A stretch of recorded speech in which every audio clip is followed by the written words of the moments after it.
everyone, I am Marlanuel and I am presenting with a group of people in my community. Now, I'll be teaching or health promotion of also the health teaching about nutrition and the scope of nursing. First topic for today is nutrition. When we heard about nutrition, what is on our mind? Or what do you think? Nutrition is all about the sum up of foods that we take each day sa tumagi pangkaon na siya. Also, is na nutrition na apoy nutrients. If we say nutrients, it is about the adequate food that we take that consists of balance of nutrients. Para magkabalance sa itong nutrients, dapat naana to ang mga 6 components para mabalance ang ato ang nutrients. First is the water. Second is the carbohydrates. The third is the proteins. The fourth is the fats or the lipids. Fifth is the vitamins, and the sixth is minerals.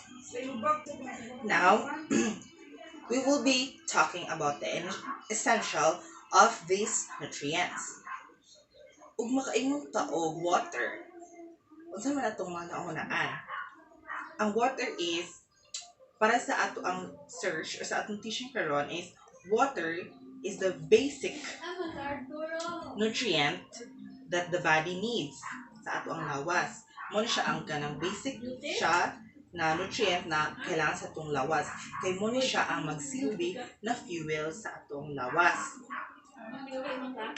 And mo siya sa usa sa mga importante.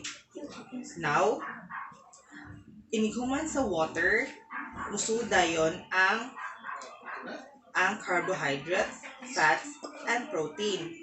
Diba, og ang water is magkuan siya sa fuel or as energy. Lahi pat ang work sa atong carbohydrates and fats because mo siya maghatag pud siya energy. Prior pud siya sa water, but lahi pud ang iyahang lahi pagkalahi gamay. Now, karon, let's talk about the types of nutrients. Ang duha ka types of nutrients. There are macronutrients and micronutrients. If you say macronutrients, this is a large amount of to provide energy. And so micronutrient is a small amount to metabolize the energy. If you say macronutrients, it consists the carbohydrates, the fats, the proteins, the mineral, vitamins, and water. Sa atong micronutrient is nag-required lang siya og small amount na mga minerals o vitamins to metabolize the providing nutrients. Okay, now let's proceed sa carbohydrates. Ang carbohydrates is a biomolecule consists of carbon, hydrogen, and oxygen atoms. Ang carbohydrates is apil siya sa biomolecules, major biomolecules, which is the lipids, the carbohydrates, the protein, and the nucleic acid. Karon, nagstorya man sa carbohydrates this is all about the sugar, the starches, and fibers found in fruit, grains, vegetable, and milk products. Like mga cheese. Makita ni siya nato sa mga cheese, like that, mga rich in fibers, which is the mga meals or oatmeals, like that. Karon, there are types of carbohydrates. First, it's the sugar. Sa ato ang types of sugar na ay simple carbohydrates, and this is called the simple sugar such as glucose, fructose, and galactose. Mo siya no na tuog monosaccharides sa atong biochemistry. Sunod is the starches na ay complex carbohydrates. Kay na may simple carbohydrates na complex carbohydrates, and these are insoluble non-sweet forms of carbohydrates, or they are known as polysaccharides. Makita ni siya atong starches mo ta kung ganina kung gipaingon, like makita ni siya sa mga cereal, bread, pudding, and flour. Now, let's proceed to protein. Protein is made of amino acids. That is all known in our biochemistry. When siya pagtudo sa biochemistry na ang atong protein is nagkonsist siya of mga amino acids which are used in building and repairing structures of the body. Na ay mga kuan sa ato ang protein like essential amino acid, the complete proteins and incomplete protein. Ang essential amino acid is all about the body cannot produce on its own. Dili jud siya ka-produce o sa iyang kaugalingon lang. Mo ni siya. O kung ingon pud ta og complete proteins, these are dietary proteins na nag-contain sa tanang essential sa amino acids. Also, ug makaingon tag proteins, what is the use of protein? The use of protein is here. It is the body-building nutrient to build and repair tissues, hormones, enzymes, and antibodies. This is also used in energy, and also exists stores as fat and 1 gram of protein and 4 calories. Let's proceed to fats. There are three kinds of fats: the saturated, the unsaturated, and trans fat. We say saturated fat, it is contain saturated fatty acids. Also, they come from the foods such as meat and milk. Also, for the unsaturated fat, this contains unsaturated fatty acids.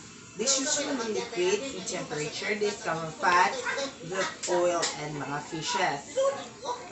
Ang atong trans fat pod is muna siya ang kanang unhealthy substance that made through the chemical process of hydrogenation of oils and solidifies liquid oils and increase the shelf and stability of the oil sa atong mga pagkaon.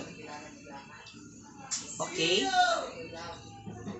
Factors, muna siya ang mga factors that affecting our nutrition. First is the development. Second is sex.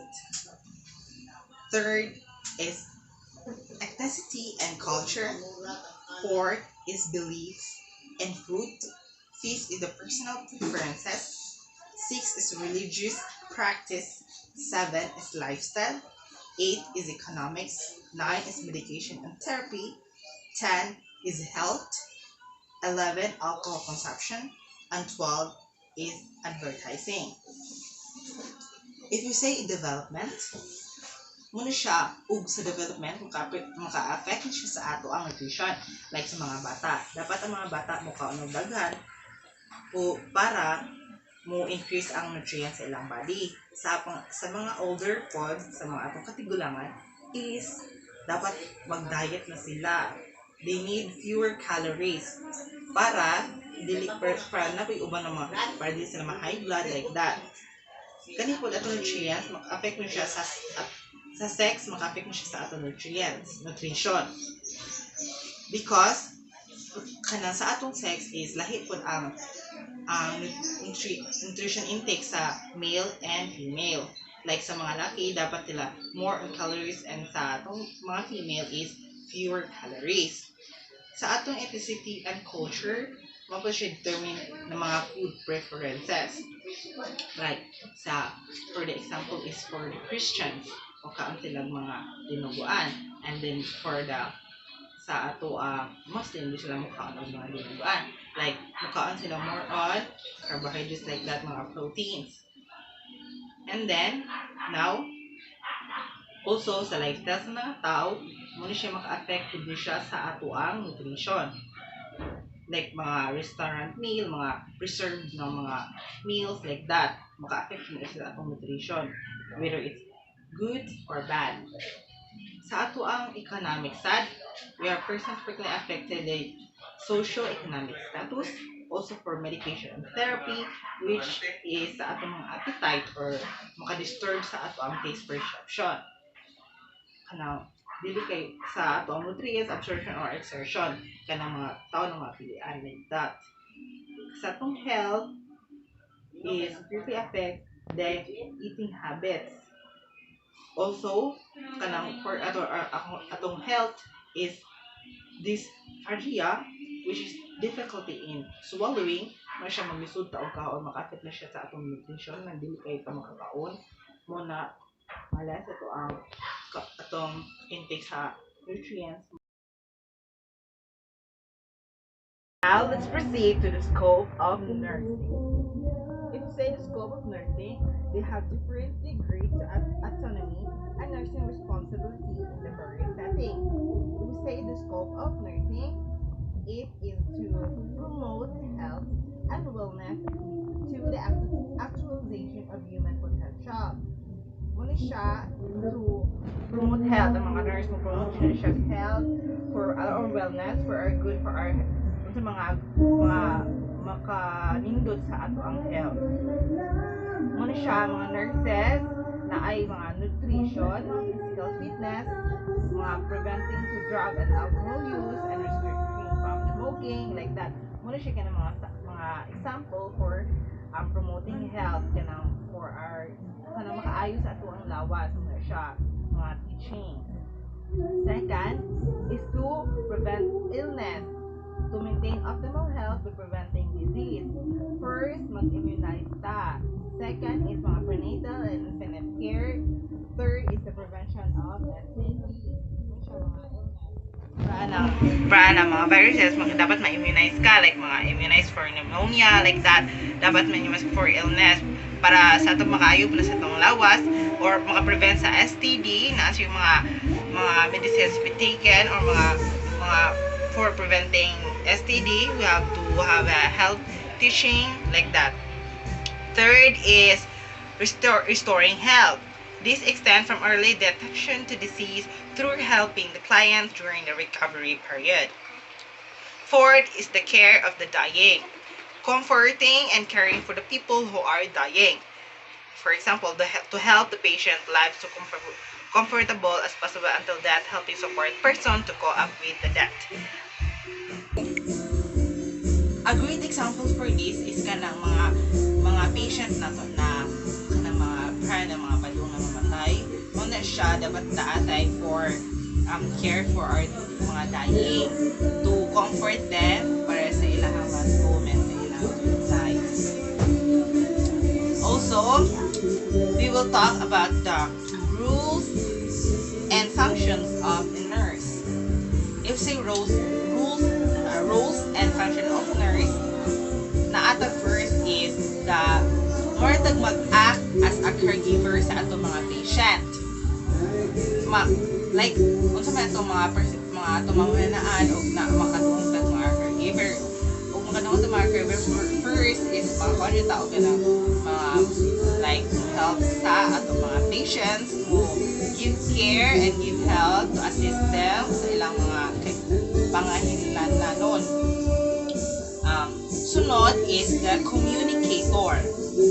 If we say communicator, this is the role of integral of all nurses to identify client problems.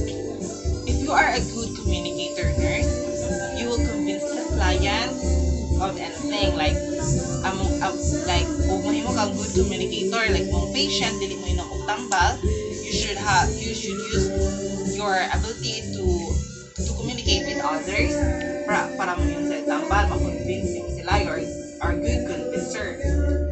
Ang nurse po is a teacher.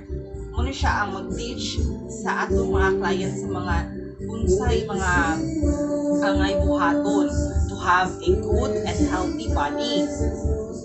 Ang atong mga nurse career is a good client advocate because the nurse is to act to protect protect the clients. In the role of nurse, they present the client's need and wishes to other health professionals. Like, kanya siya mga client advocate is kung sa'yo ganahan sa mga client mo, ilang sunod dayon. Ang mga nurse is a good counselor because the nurse helps clients to recognize and cope with the stressful psychological or social problems and to improve interpersonal relationships and to promote personal growth. If say counselor ang nurse, muna siya help sa mga clients na depressed. Like, they will talk to each other and to help them to cope up with their problems. Ang nurse is a good manager for their clients or for themselves because the nurse manages as the individuals, the families, and communities. They care for all the health of all the communities or part of the communities, and also nurse is ancillary workers and supervise the evaluates their performances. They evaluate their own performances based on their care of their patients. Now, the case manager, nurse also is a case manager because nurses works with a multidisciplinary healthcare team to measure the effectiveness of the case management plan. Also, nurses is a change agent because ang mga nurses are they act or there are certain changes maka-adapt sila dayon, and then for their clients or maka-detect sila for their clients' behaviors. Also, nurse is a leader. Nurse is also a leader because they influences the other works together to accomplish the specific goal. Because nurses, they have their own goals. Like sa mga patients, na sila mga patients sila like families, like clients.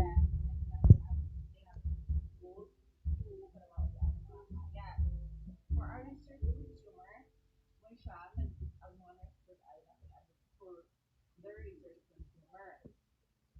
And for this, muna sila maka-improve sa ilang kind of care. Sa ilang mga science area, ang mga nurse, is aware sila mga ibang mga sila mga pangbuhat sila mga patient. Also, mga siya ang protect sila sa mga rights ng mga patients or sa mga patient. Karon, ng mata sa ato ang mga rules and types of nurses, we will talk about the expanded career roles. If you see expanded career roles, muna siya ang mga trabaho sa mga nurse for example, sa mga hospitals or sa public community. First is a nurse practitioner. Kung makakuan pa o isa ng mga practitioner na nurse, we'll talk about nani sila sa mga mid-level, sa mga practitioner, or muna sila ang mga high-trained nurse to mo assist sa mga patients. Or sila ang mga mo-interpret sa mga gipang-diagnose sa mga doctors or sa mga laboratory tests. Like that. Karon, if na ay nurse practitioner, naapod tayo mga clinical nurse. Kaning mga clinical nurse, kita niyo siya natin sa mga clinic usually. And ang mga pangbuhaton sa mga clinical nurse is mag-provide sila sa mga patients o as mag-consult sila sa mga nurses, like mga siya active sila sa mga improving health ng mga patient. Also, sa ilang mga position is to develop and work with the team development policies and reviews. Karong kinakumata sa atong mga clinical nurse, dapat yung mga specialist nurse. Kung mga specialist nurse, ito po ilang mga pangbuhaton. Ang mga specialist nurse is muna siya na sa mga area sa nursing, mga who cares sila sa mga patient, mga nag-suffer from mga long-term conditions diabetes, like that.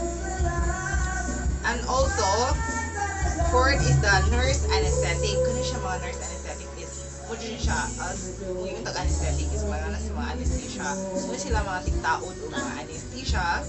Also, kana naapot tayo mga nurse midwife. If you say mga nurse midwife, nanay sila sa mga, muna sila ka mga advanced practice registered nurse, mga RN, mga advanced. Who, muna siya, mga responsible for the primary care sa mga bahay siya, kay mga midwife naman, sa kulog ng mga anak malaki. So, kanay siya, assist siya sa mga buntis or sa mga pregnant.